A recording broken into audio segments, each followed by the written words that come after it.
Hi guys, welcome sa aking mumunting channel, Hobby ni RJ. At sa channel na ito ay i-share ko sa inyo as a beginner, as a newbie, na nagtatamiya, kasi bago lang din ako nagtatamiya. I guess last 2022 na ako nag-umpisa, and para dun sa mga kapwa ko din na beginner or gustong venture into pagtatamiya, no? So sabay-sabay tayong matuto kung ano ba yung mga basic na setup. As the title said nga, no, this is a beginner setup. So yung setup na to is, this is my own kumbaga own interpretation of building this kit. So this was my first kit, Razorback. So kapag bibili nyo yan, hindi ganito yung itsura, no? So basically madami-dami na din akong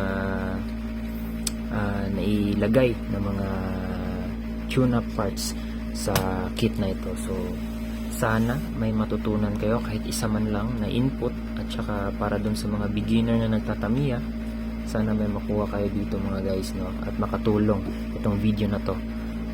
So disclaimer lang guys, I am not into official racing talaga. So basically yung pagbubuo ko ng tamiya, it's a hobby lang talaga, nandito lang sa bahay. Kasi may mini race track din ako dito. So ako lang, I'm not into talaga competitive racing. Hindi ako sumasali sa mga official races, no. So talagang hobby lang talaga siya, na pangbahay lang, no. So natatakot din kasi akong isali yung mga kits ko kasi baka masira, alam niyo naman yung Tamiya medyo pricey din. So sa akin lang talaga is yung for myself lang talaga, for my own satisfaction. So let's begin sa mga kung ano-ano na nga ba yung mga parts na nailagay ko dito sa Razorback na ito. This is an FMA chassis. So first and foremost, ang natitira na lang na stock dito is of course yung cowl nga, the body, itong body. Ito, stock syempre, of course, stock yan. And the internals are stock pa din yan. The chassis, same, galing pa din yan sa box stock. And the wheel itself, stock pa din yan. So ganun, yun na lang yung natitirang stock dito from out of the box, no? So the rest is medyo na-modify na natin yan. So let's start dito sa una-una. This is a super hard tire, large diameter super hard tire, no? So marami din yan, may mapagbibilin ganyan kapag gusto nyong kumuha ng mga marami yan online. Next is itong mga FRP plates natin. I bought the basic tune-up part set for FMA chassis. May mabibili kayong ganyan So depende niya. So ganito yon, FMA chassis set, no? Set na yan. So I encourage yung mga beginners, if gusto nyong mag-upgrade ng mga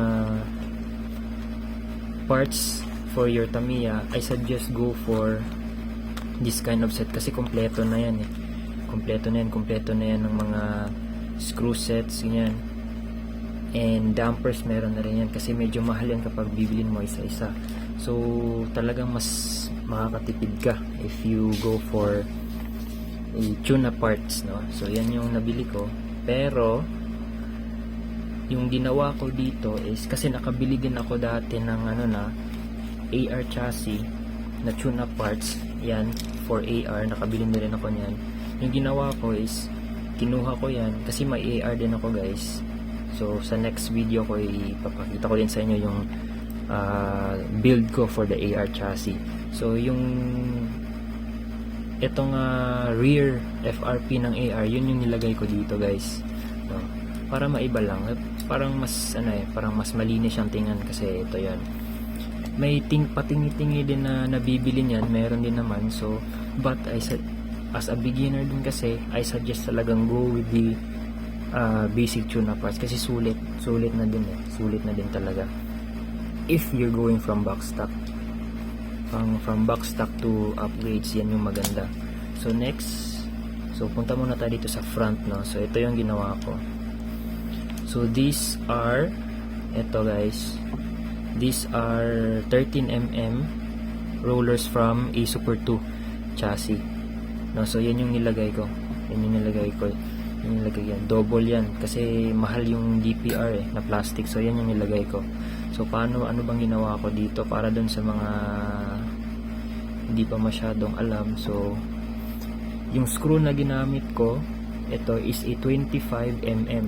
So kasali na yan kapag bumili ka ng basic tune-up parts for AR man or FMA. Ito is 25 na yan, ito 25mm na yan. So sa ilalim niyan nilagyan ko ng washer, may washer, and then doon naman sa kabila may washer din, and then yung gold na yan yung roller bushing, yan umiikot yung roller nyo. And then this spacer also is a 6.7, take note nyo na lang, 6.7mm na aluminum spacer. So mostly kasali na din yan kapag bibili ka ng tune-up parts, meron na din yan. And another bushing and another roller, and then may washer din yan, and a nut and a ball cap.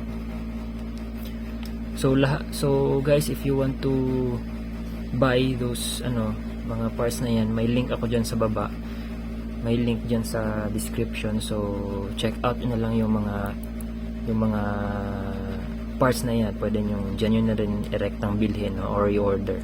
So yan yung setup ko dito. It's a 25mm and then a double roller, kasi pwede namang, kasi kapag sa default nya, kapag bibili ka ng FMA, isang lang yan, ganyan. And then may kasama siyang isang parang normal lang na roller. Minsan kasi kapag ganito yung setup, medyo umiembang yung nag-out of track minsan. So yung ginawa ko, dinagdagan ko pa siya ng isang roller para maging mas stable siya, no? So yan. So sa kabila ganun din yan. Yan. And dito naman I used a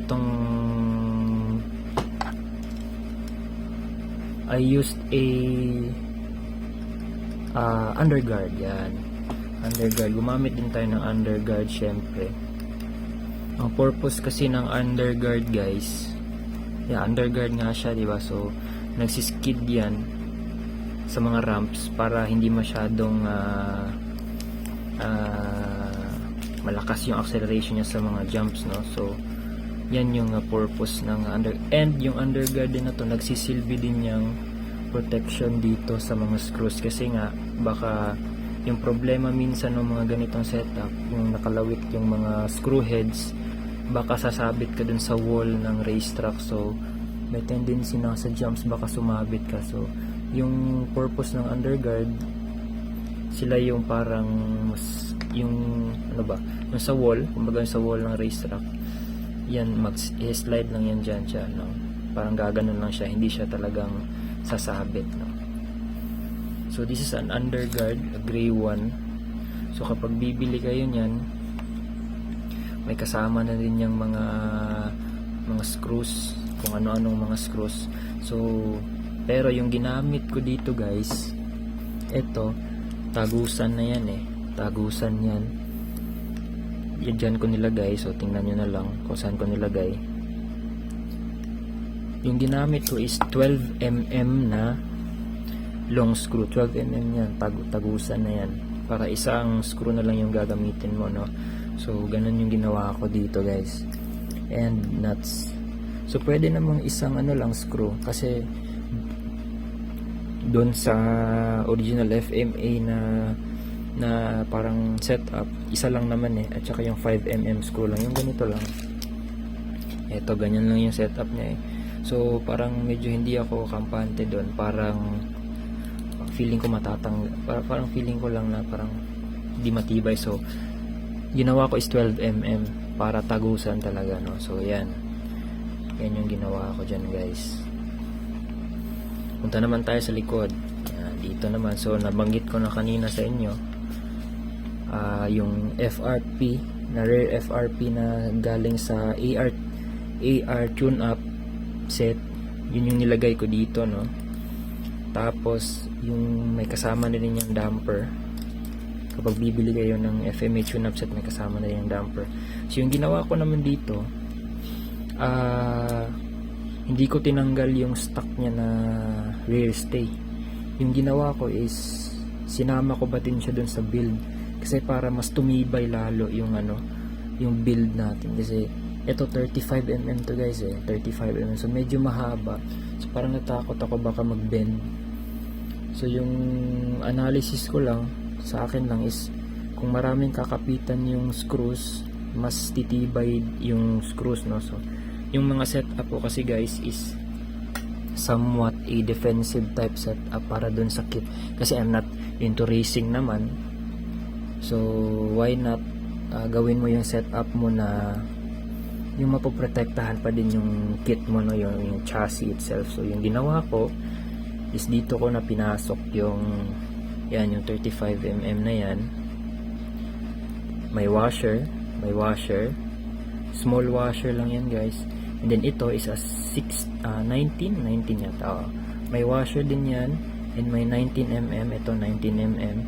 Actually guys, itong 19mm roller na to, this is not authentic Tamiya. This is just a replica, copy parts. So wala namang problemang gumamit siguro ng mga copy parts, no, kasi naghahabi lang naman tayo. At saka maganda din kasi good quality din yung ito, no. So napapansin nyo, hindi siya kasi may oil na ako nilagay dyan, so medyo hindi siya so may oil na yan guys. Then next nyan is ito, this is a 3mm and then a lock spring washer yan guys. That serves as a counter lock, no, para mas stable yung buong setup ng roller at saka screws. That is a spring washer para dun sa mga beginner.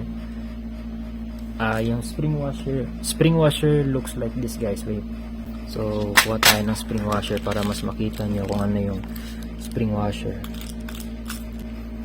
Yan pala guys. Yan, ito yung spring washer guys. May putol yan yan, may putol yan dyan. Kapag nahigpitan yan, maglalak yan, magsiserve as counter lock yan. So maganda yan para hindi agad-agad bumaklas yung nut natin. So yung next naman na level is may washer din na ulit ako nilagay. Actually itong mga washers na to guys, this is optional. Kaso sa akin kasi, sabi ko nga kanina, yung mga setup ko kasi is somewhat defensive type. Ayokong madaling masira yung mga gamit natin, yung mga FRP especially, kasi pricey yan, may mga presyo yan. So as much as possible, alagaan natin yung mga parts ng kit natin, no? So nilalagyan ko talaga ng washer yan, no? So itong washer na to also guys is a copy.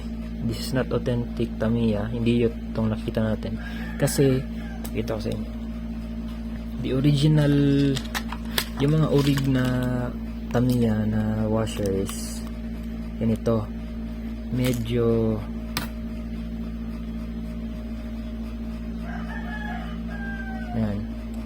medyo malapad compared dun sa copy ng mga washers, no? So medyo maliit, may kaliitan. So at somewhat may advantage yung maliliit na washers, yung copy na washers, kasi maliit siya, pero mas makapal siya guys actually. Ako nahulog, sorry, may sugat ako. Medyo mas makapal ng konti yung mga copy washers, but then sa akin naman nagpa-function naman siya according sa kanyang kailangan i-function yung washer. So ginagamit ko pa din siya, no? Wala namang masama kapag gumamit ng copy siguro. And another 19mm and another washer and nut and a ball cap. So itong ball cap, for me din siya counter lock mechanism din siya, no, para hindi agad-agad bumaklas yung nut natin dito. So counter lock din to. This is also a copy parts, no? So check out nyo lang yan sa baba kung gusto nyo makuha yung mga ganitong ball caps. For me parang mas matibay, mas matigas compare dun sa mga yung mga Tamiya na ball caps. Yun lang yung napansin ko. Medyo mas matigas siya, mas solid yung build. Kasi may build akong isa dito, pakita ko sa inyo, muntikan ng lumusot ito. Yan guys, yan. So ito authentic Tamiya to, muntik nang lumusot guys. So never pa ako naka-experience ng ganyan sa dito sa mga replica. So next is the damper. Diyan ko na nilagay yung damper. Yung damper naman may nut din yan, at saka ilagyan ko rin yan ng kita ba? Ganito na lang. Yan. May spring washer din yan, spring washer, and then a normal washer. Yan. Para to protect din, kasi kapag nirekta, minsan kasi kapag nirekta mo yung spring washer dun sa FRP, kinakayas na yung FRP kinakayas na, so sayang naman, baka madaling sumira. So yun lang yung akin guys, sa akin lang yun lang yung setup ko. Talagang nilalagyan ko yun ng washer. So sa ilalim naman is yan, AR brake set na gray. So ganito yan guys. Yan, brake set for AR chassis. Yan.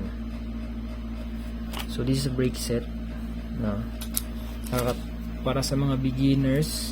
Nakakatulong yan sa mga jumps, no, kapag may brakes ka. Yan, may sponge din yan. Dalawang klaseng sponge yan kapag bumili ka. Yan.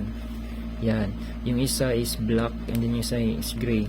So gray is mas makapit yan. Mas makapit. Yung black naman yan, hindi masyadong makapit. Yan, ganun, no. So yan, no.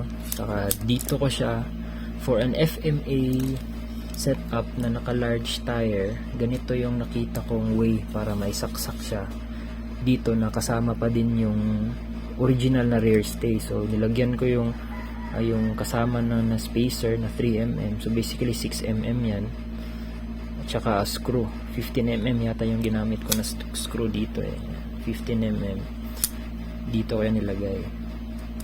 Hindi naman tumagos, so solid pa din yan. Siguro mga hanggang dito yung screw niyan, kasi 15mm yung ginamit ko. So ganyan guys, no, yung setup natin dito sa rear. And punta naman tayo sa internals naman tayo guys. So yung ginamit ko na motor is yan, light dash motor. Light dash yung ginamit ko. So kasi dati bala ko sana tong pro stock setup, kaso parang nabitin ako sa pro stock setup, at saka parang mahirap mag setup nyo. So comment nyo na lang guys kung ano bang pwedeng, actually yung build ko na to hindi ko alam kung anong category to, basta nag build lang ako na ayon sa puso ko. Ano lang yung gusto ko, so yun yung ginawa ko.